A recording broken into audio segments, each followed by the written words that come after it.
Rosh Hashana is fast approaching, the day of judgment.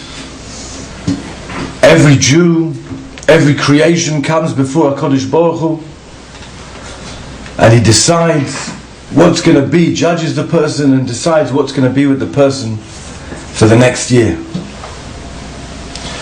Anyone who's going to court, anyone who's going to be judged, has to know how he's being judged. He has to know what's important and what's not important. So he knows what to say, so he knows what to plead, so he knows what to pray for. Anyone who's going to any type of court case, they have to know how they're going to be judged in order that they can prepare themselves for the case. So we have to understand, how is Hashem judging us on Rosh Hashana? So that we know how to prepare ourselves properly for this very, very special and critical and important time. At the time of the Holocaust, the terrible Holocaust, they asked the Chazon Ish afterwards, what was the midah of HaKadosh Baruch Hu? What was the character trait that HaKadosh Baruch Hu was showing, emphasizing at that time? And he said a tremendous answer. He said it was mercy. Rachamim. It was kula midas harachamim. It was the midah of mercy. How can we understand this? How can we understand that such atrocities, such a terrible time, in the history of the Jewish people, and Hashem was judging us with mercy? His character trait at the time was mercy. To try and understand it a little bit,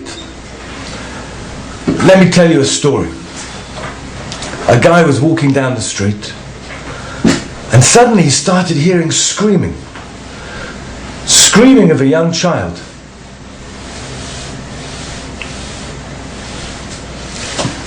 He looked aside to see where it was coming from, and he saw it was coming from a particular house. He went to the house. Still he's hearing this screaming. What's going on here? It sounds like someone's being murdered. He broke open the door, went in, and what did he see? He saw a man holding a little child upside down and banging him on the back. What are you doing? He screamed. You're murdering the kid. You're killing him. What are you doing? How can you be so cruel? The father didn't stop. Carried on banging the child on the back until he saw that a marble came out of the child's mouth. The child had swallowed a marble and was choking. Only by holding him upside down and banging him on the back did the father manage to get the marble out of his lungs, out of his air pipes, and to save his life. What looked at that moment like an act of cruelty was in actual fact an act of mercy. Just this guy, who only had a very limited view, he only saw what was going on for a small period of time. It looked to him like it was cruelty, but really it was mercy.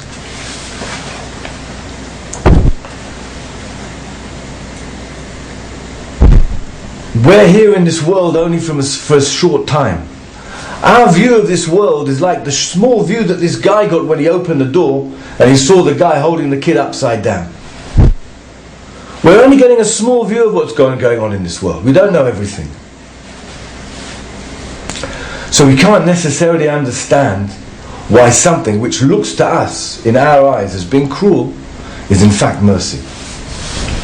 Let me tell you another story to emphasize this point.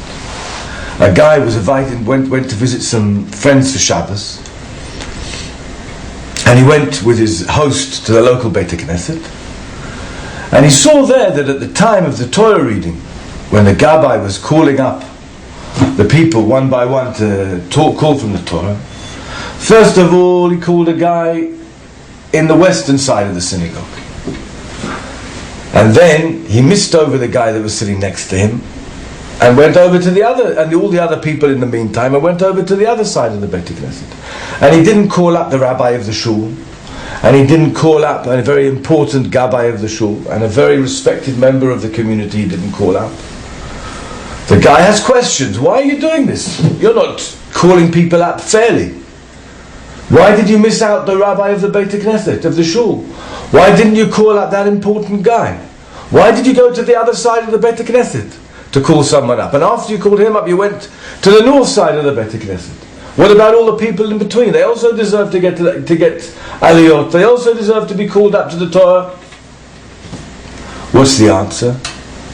The answer is you're only here for one Shabbos. You didn't see that last Shabbos the rabbi was called up, and the Shabbos before that, that important guy was called up. You only have a limited view of what's going on. You've only been here for one Shabbos. You can't expect to understand how the gabbai is working and how he's deciding who to call up and who not to call up. That's the same as us when we're looking at the things that go on in the world that seem to us we don't understand them. We don't know the whole picture. We're only here for one Shabbos. We weren't here last Shabbos, and we're not going to be here next Shabbos. And we won't know, so we can never really understand what's going on in the world. But we have to trust and have faith in Hashem. But again, let me give you another parable. As I said, we have to understand, how is Hashem going to judge us? There's a famous story of a fox and a lion. The fox, the slyest and the cleverest of all animals, and the lion, the king of all animals. The lion was hungry, wandering around in the forest looking for a good meal, and he saw this fox. He pounced, grabbed the fox, pinned him to the ground, and he's just about to have his meal. The fox suddenly says to him, "Hey, lion, king of the animals, king of the forest, I'm not a fitting meal for you. Look at me, I'm all skin and bones. Just one bite and it's all finished. You're the king of the animals. You deserve a really good meal. You should be getting something much better than me." "I've got an idea for you," said the fox. "Leave me, let me go, and I'll take you to a village nearby where there are Jews living. And there you'll get a good meal. It's a Shabbos afternoon. The Jews have a good meal in the afternoon. They eat their cholent, and then they go for a walk in the forest. So we'll find a nice, big, fat, healthy Jew, and you'll have a good meal." Said the lion, "So I've heard about this village, but I'm a bit worried. I was warned that it's not a good idea to eat a Jew. It says, I was told that their God will take revenge from me. So it's not worth my while. I'm not going to take the risk. That's what I was warned. That's what my parents taught me." Said the fox, "You don't need to worry. I know a lot about their religion. It says in their Torah that their Hashem, that their God, when he judges people, is poked avon avot al banim ve'al bnei banim. That if someone did an aveira, if someone did a sin, he doesn't punish them, he punishes their children and their grandchildren. So you're going to be alright. You don't need to worry. You'll have a good meal. Your children, maximum, they're going to suffer. But everyone knows that the lion is not a great parent. So what do you care? You're going to be okay. Trust me. He won't take any revenge from you. Nothing will happen to you. Only your children and grandchildren will suffer." Said the lion, "Are you sure?" He said, "Yeah, I'm sure." "Okay, let's go." The lion let the fox go, and the fox took him towards the village of the people, of the Jews. And lo and behold, they found a nice, big, fat Jew walking in the forest after his Shabbos meal. The lion hid behind a tree, waited until he got closer, and then pounced. But what the lion didn't see was that just next to the Jew was a deep pit. And that pit had been covered over with camouflage. It had been camouflaged with grasses and branches so that an animal wouldn't notice it. The lion pounced, landed on the camouflaged cover, boom, and fell down to the bottom of this 3-meter deep pit. Broke some bones. He's lying there, broken, hurt, in pain. Comes the fox and peeks over, down, and looks down at the lion. The lion looks up in his pain and sees the fox. He says, "Hey, you lied to me. You told me that I wouldn't suffer. You told me that only my children would suffer." Said the fox, "Well, it must be that your father did something like this, and that's why you're suffering now."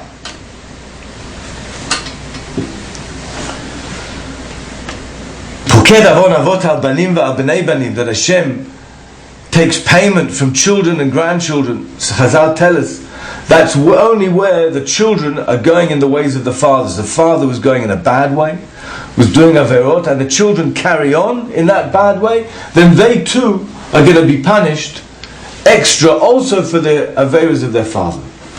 But it doesn't mean that the father's not going to be punished.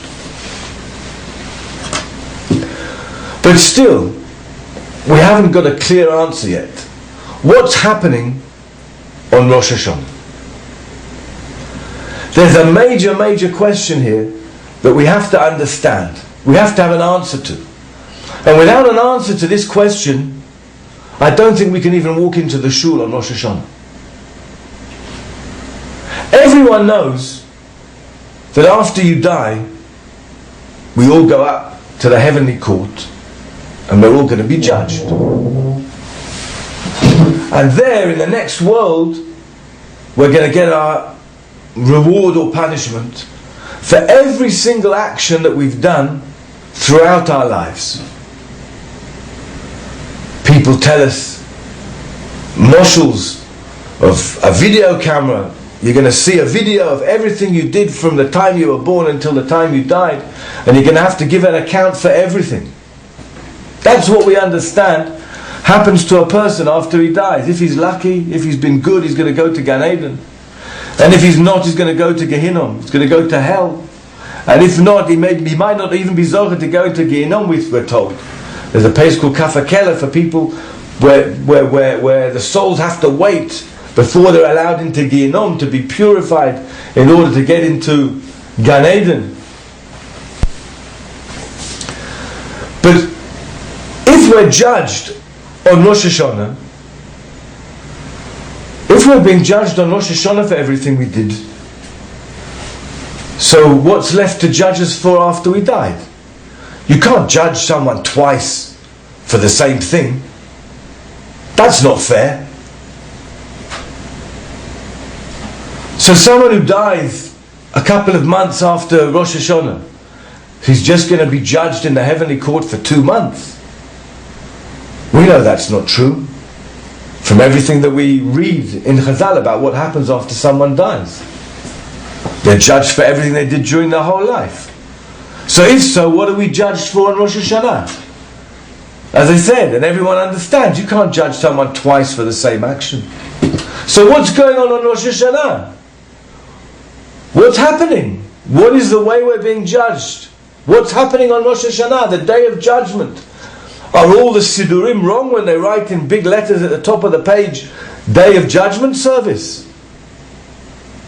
What's going on? Without an answer to this, how can we approach Rosh Hashana?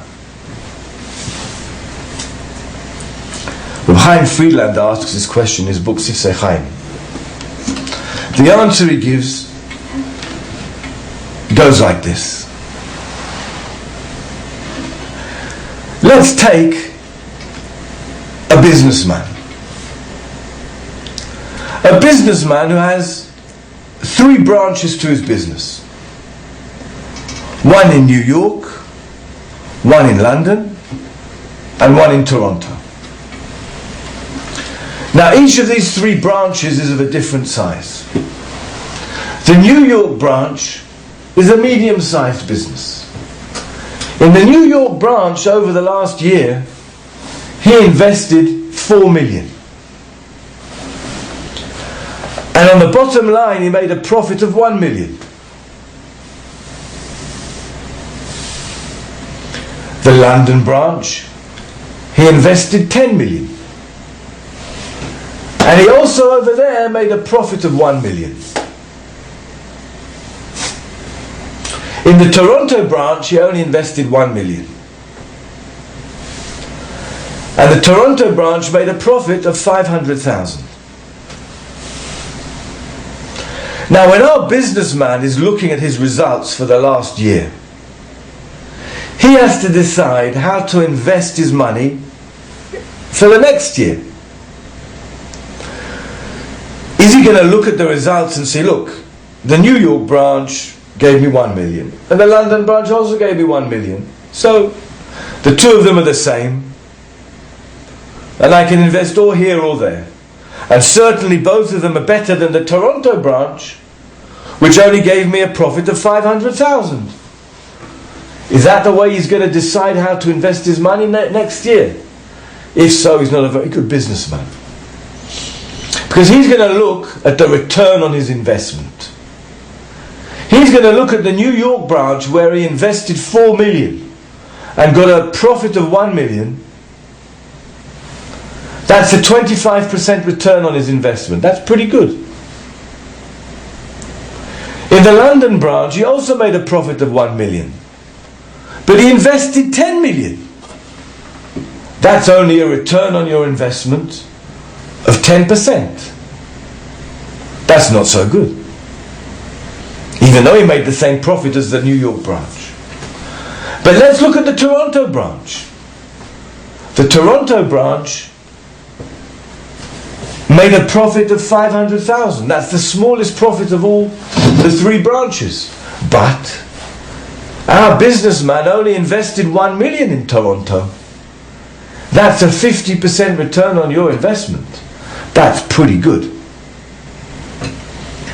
So when our businessman is looking at his three branches to decide where to invest, he's going to be looking at the Toronto branch. Even though the amount invested in Toronto was a small amount, but it gave him the biggest return. Oh, that's the place to put money next year. And when I look at the London branch, I invested such a tremendous amount of money there, 10 million. And I only got a return of 1 million. Yeah, it's more than the Toronto branch, but it's only a return of 10% on my investment. It's not really worth my while carrying on investing there. The New York branch, mediocre, 25% return on the investment. That's not bad. But I won't invest as much in the New York branch as I'm going to go and invest in the Toronto branch. Because the New York branch is only giving me a 25% return on my investment. And in Toronto, I'm getting a 50% return on my investment. So that's the place to put money. That's the place to invest next year.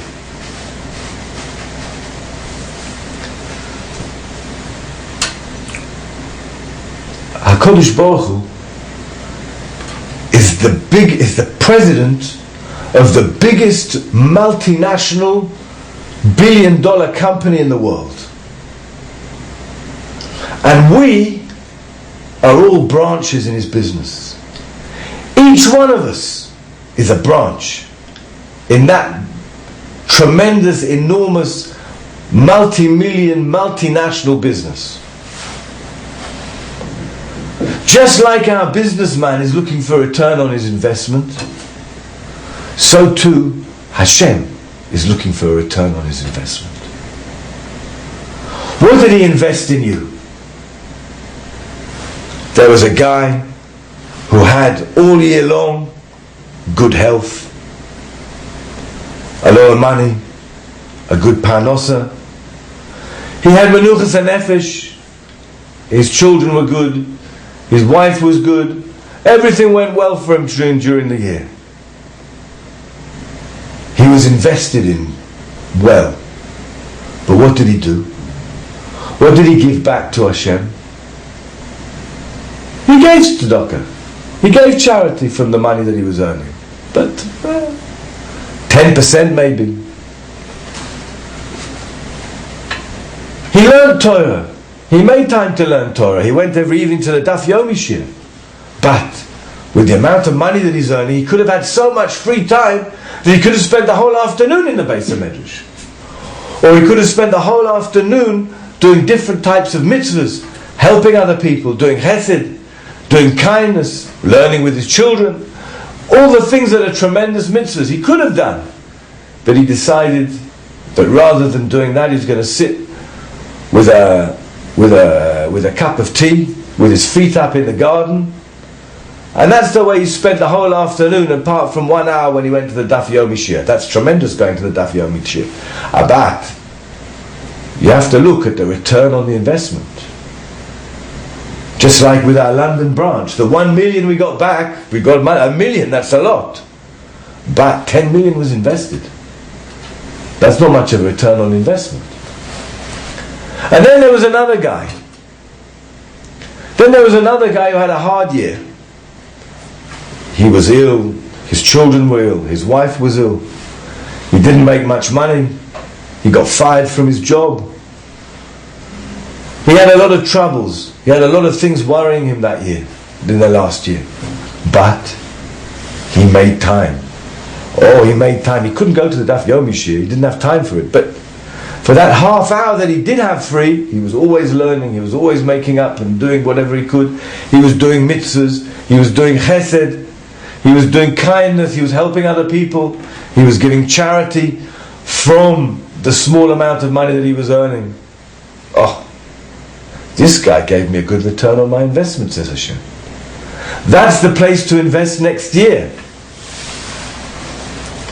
That's what happens on Rosh Hashana. That's the judgment on Rosh Hashana. It's not giving you reward and punishment for everything you did during the last year. No, that's not Rosh Hashana. That's after you die. After when you get to the age of 120, you go up to heaven, then you're going to be given reward or punishment for everything you did. Rosh Hashana is not the same type of judgment. In Rosh Hashana we're going through the books. We're looking at everything you did during the last year, yes. Hashem is looking at everything you did during the last year. But with a different intention in mind. With the intention of deciding what sort of a return did I get on my investment during this last year? How did this guy perform? How did this branch in my business perform in the last year? For that, we're judging and going through all the accounts and going through and seeing everything that happened during the last year. And on the basis of that, Hashem is going to decide how to invest in you in the next year. What resources to give to you next year in order to help you, to give you the ability to do more of what you've been doing. If you haven't been doing anything, then maybe we'll take away resources from you. Maybe you don't deserve anymore to be earning so much if you're just wasting your time. The free time that you can have and not doing mitzvahs with your money. And not doing mitzvahs with your money and with yourself and with your time and with learning Torah.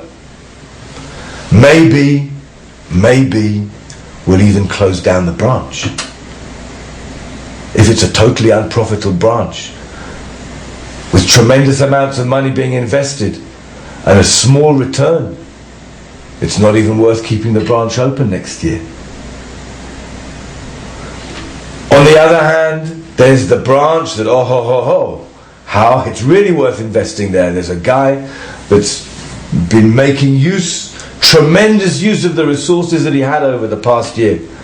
That's a place to invest. That's a place to give more money. That's a place to give more menuchas nefesh. That's a place to give more simchas chaim.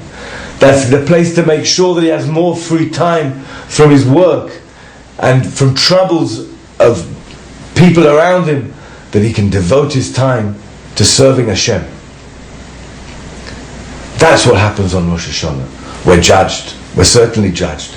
But we're judged in order for HaKadosh Baruch Hu to decide how to invest in us in the next year. What resources are going to be made available to us in the next year. That's the judgment of Rosh Hashanah, and therefore it demands a bit of a change. It demands a bit of a change in the few days we have up to Rosh Hashanah and from Rosh Hashanah to Yom Kippur. It demands a change. It demands a person to try and really make the best use of the resources he has in the short time that's left before the day of judgment, before his case is heard in front of HaKadosh Baruch Hu. There's a short time left. This is the time for tefillah, for changing, and for showing Hashem and praying to Hashem, I am a profitable branch. I am a branch that it's worth investing in, and I'll show it to you. That's our tefillah. Likrat Rosh Hashanah, in the days to Rosh Hashanah and from Rosh Hashanah to Yom Kippur. To show HaKadosh Baruch Hu, to show the president of our international business, here's the place to invest. I'm a good investment. I'm going to show you, and you're going to see that you're going to get a good return for your investment if you invest in me. That's the judgment of Rosh Hashanah. Going through everything, but not to decide now what your reward and punishment is for everything that you did. No. That's when you get to heaven. In this world, what we're judged for is how is the president of our business going to invest next year. Of course, the big difference between HaKadosh Baruch Hu and the president of the business, when he looks at his three branches, is that Hashem has unlimited resources. He can give everything to everyone. We can all be zocha to have a year of parnosa tova, of earning good money, of good health, of menuchas and nefesh, and being able to devote our time to avodas Hashem. May I give a brocha, bless everyone, that we're all zocha to a ktiva v'chatima tova, a good. May we all be written and signed in the book of long life, health, happiness, and parnosa tova. Thank you very much.